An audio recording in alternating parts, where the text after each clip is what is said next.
आज का ये एपिसोड शुरू करने से पहले एक छोटी सी बात।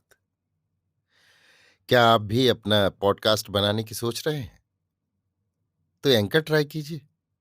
ये पॉडकास्ट बनाने का सबसे आसान तरीका है। नंबर एक, ये फ्री है। नंबर दो, इसमें कई सारे ऐसे टूल्स हैं जो आपको अपने फोन और कंप्यूटर पर रिकॉर्ड और एडिट करने की फैसिलिटी देते हैं।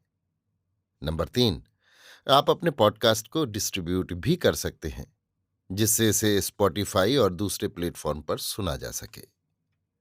तो डाउनलोड कीजिए फ्री एंकर ऐप या विजिट कीजिए anchor.fm पर अपना पॉडकास्ट स्टार्ट करने के लिए। ये तो थी एक छोटी सी जानकारी, और अब शुरू करते हैं एपिसोड का सिलसिला। तो आज के एपिसोड में लीजिए सुनिए सूर्यकांत त्रिपाठी निराला के लिखे उपन्यास अप्सरा का भाग 12, मेरी यानी समीर गोस्वामी की आवाज में। कनक की आंखों के झरोखे से प्रथम यौवन के प्रभात काल में तमाम स्वप्नों की सफलता के रूप से राजकुमार ने ही झांका था, और सदा के लिए उसमें एक शून्य रखकर तिरोहित हो गया। आज कनक के लिए संसार में ऐसा कोई नहीं। जितने लोग हैं, टूटे हुए उस यंत्र को बार बार छेड़कर उसके बेसुरेपन का मजाक उड़ाने वाले। इसीलिए अपने आप में चुपचाप पड़े रहने के सिवा उसके लिए दूसरा उपाय नहीं रह गया।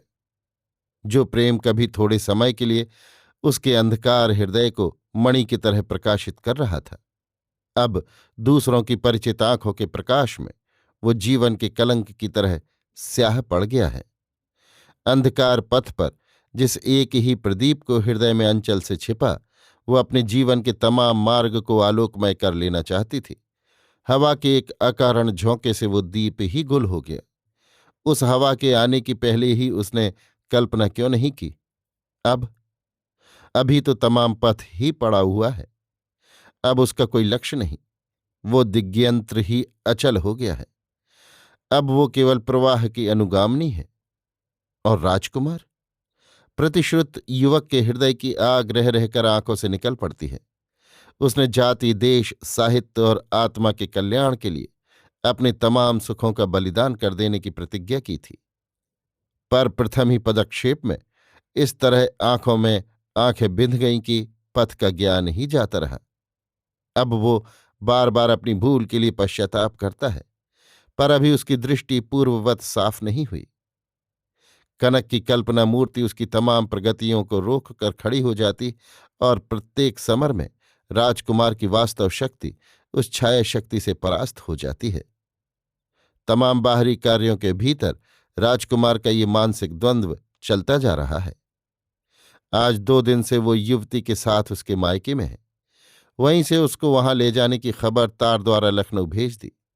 चंदन के बड़े भाई नंदन सिंह ने तार से सूचित किया कि कोई चिंता न करें, मुमकिन है चंदन को मुक्ति मिल जाए। इस खबर से मकान के लोग प्रसन्न हैं। राजकुमार भी कुछ निश्चिंत हो गया। गर्मियों की छुट्टी थी, कलकत्ते के लिए विशेष चिंता न थी। युवती को उसके माता पिता, बड़े भाई और भावजें तारा कहकर पुकारती थी। तभी राजकुमार को भी उसका नाम मालूम हुआ। राजकुमार के नाम जान लेने पर युवती कुछ लज्जित हुई थी। राजकुमार का अस्त व्यस्त सामान युवती के सुपुर्द था। पहले 2-1 रोज तक संभल कर रखने की उसे फुर्सत नहीं मिली। अब एक दिन अवकाश पर राजकुमार के कपड़े झाड़ झाड़ तह कर रखने लगी। कनक के मकान वाले कपड़े एक में लपटे अछूत की तरह एक बाल्टी की डांडी में बंधे हुए थे। युवती ने पहले वही गठरी खोली, देखा भीतर एक जोड़ी जूते भी थे। सभी कपड़े कीमती थे। युवती उनकी दशा देख राजकुमार के गारहस्थ ज्ञान पर खूब हंसी। जूते, धोती, कमीज, कोट अलग कर लिए। कमीज और कोट से एसेंस की महक आ रही थी। झाड़ झाड़ कर कपड़ों की चमक देखने लगी। दाहिनी बाह पर एक लाल धब्बा था। देखा, गौर से फिर देखा, संदेह जाता रहा। वो सिंदूर ही का धब्बा था। अब राजकुमार पर उसका संदेह हुआ। रज्जू बाबू को वो महावीर तथा भीष्म ही की तरह चरित्रवान समझती थी। उसके पति भी रज्जू बाबू की इज्जत करते थे। उसकी सास उन्हें चंदन से बढ़कर समझती थी। पर ये क्या, ये सिंदूर? सूंघा, ठीक सिंदूर ही था। युवती ने संदेह को सप्रमाण सत्य कर लेने के निश्चय से राजकुमार को बुलाया। एकांत था। युवती के हाथ में कोट देखते ही राजकुमार की दृष्टि में अपराध की छाप पड़ गई। युवती हंसने लगी। मैं समझ गई। राजकुमार ने सिर झुका लिया। ये क्या है? युवती ने पूछा। कोट? अजी ये देखो, ये, दब्बा दिखाती हुई। मैं नहीं जानता। नहीं जानते? नहीं, ये किसी की मांग का सिंदूर है जनाब। सिंदूर सुनते ही राजकुमार चौंक पड़ा। सिंदूर? हाँ हाँ, सिंदूर सिंदूर देखो। राजकुमार की नजरों से वास्तव जगत गायब हो गया था। क्या ये कनक की मांग का सिंदूर है? तो क्या कनक ब्याही हुई है? हृदय को बड़ी लज्जा हुई। कहा, बहू जी, इसका इतिहास बहुत बड़ा है। अभी तक मैं चंदन की चिंता में था, इसलिए नहीं बतला सका। अब बतलाओ। हाँ, मुझे कुछ छिपाना थोड़े ही है, बड़ी देर होगी। अच्छा, ऊपर चलो। युवती राजकुमार को ऊपर एक कमरे में ले गई।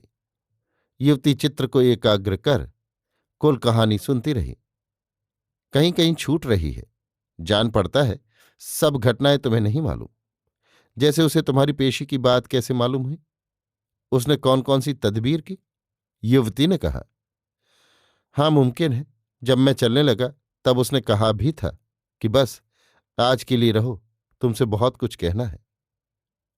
आह, सब तुम्हारा कसूर। तुम इतने पर भी उस पर कलंक की कल्पना करते हो। राजकुमार को एक हुक लगी। घबराया हुआ युवती की ओर देखने लगा। जिसने तुम्हारी सबसे नजदीक की बनने के लिए इतना किया, तुम्हें उसे इसी तरह का पुरस्कार देना था। प्रतिज्ञा तो तुमने पहले की थी। कनक क्या तुम्हें पीछे नहीं मिली? राजकुमार की छाती धड़क रही थी। लोग पहले किसी सुंदर वस्तु को उत्सुक आंखों से देखते हैं, पर जब किसी दूसरे स्वार्थ की याद आती है, आंखें फेर कर चल देते हैं। क्या तुमने भी उसके साथ ऐसा नहीं किया? युवती ने कहा। राजकुमार के हृदय ने कहा, हां, ऐसा ही किया। जबान से उसने कहा, नीचे कुछ लोगों को उसके चरित्र की अश्राव्य आलोचना करते हुए मैंने सुना है। झूठ बात, मुझे विश्वास नहीं। तुम्हारे कानों ने धोखा दिया होगा। और किसी के कहने ही पर तुम क्यों गए? इसलिए कि तुम खुद उस तरह का कुछ उसके संबंध में सुनना चाहते थे। राजकुमार का मन युवती की तरफ हो गया। युवती मुस्कुराई। तो चलते समय की धरपकड़ का दाग है क्यों? राजकुमार ने गर्दन झुका ली। इतने पर भी नहीं समझे रज्जू बाबू? ये आप ही के नाम का सिंदूर है। राजकुमार को असंकुचित देखती हुई युवती हंस रही थी। आपसे प्रेम की भी कुछ बातें हुई? मैंने कहा था तुम मेरी कविता हो। युवती खिलखिलाकर हंसी। कैसा चोर पकड़ा! फिर आपकी कविता ने क्या जवाब दिया? कवि लोग अपनी ही लिखी पंक्तियां भूल जाते हैं। कैसा ठीक कहा कि अब भी आपको संदेह है? राजकुमार के मस्तक पर एक भार सा आ पड़ा। रज्जू बाबू, तुम गलत राह पर हो। राजकुमार की आंखें छलछला आईं। मैं बहुत शीघ्र उससे मिलना चाहती हूं।